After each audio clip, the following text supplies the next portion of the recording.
এবারে এক ফ্রেমে দুই প্রজন্মের তারকারা। দেশের ছবি জঙ্গনের সব নারী তারকাদের দেখা পাওয়া গেল একসঙ্গে।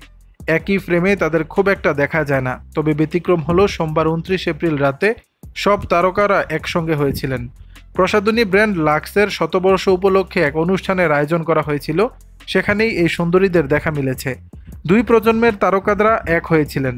কিংবদন্তি সুবর্ণা মুস্তফা থেকে শুরু করে আফসানা মিমি, অপি করিম, ঈশিতা, বিদ্যা সিনহা মিম, আজমেরি হক বাঁধন, কুসুম শিকদার, মৌসুমী হামিদ, মুমতাহিনা চৌধুরী টয়া, পিয়া জান্নাতুল হাজির হয়েছিলেন এই আয়োজনে। এছাড়াও জয়া আহসান থেকে শুরু করে এই সময়ের মিম পান্তাসা, শাম্মী ইসলাম নীলারাও ছিলেন।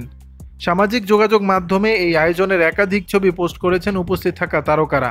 আজমেরি হক বাঁধন একাধিক ছবি পোস্ট করেছেন। অন্যদিকে পিয়া জান্নাতুল দেশের বিনোদন অঙ্গন মাতিয়ে রাখা তারকাদের সঙ্গে কাটানো সুন্দর মুহূর্তের ছবি পোস্ট করে লিখেছেন, সব পছন্দের মানুষদের সঙ্গে প্রত্যেকেই জমকালো সাজে হাজির হয়েছিলেন। বিষয়টি নিয়ে আপনাদের মতামত জানাবেন নিচের কমেন্ট বক্সে।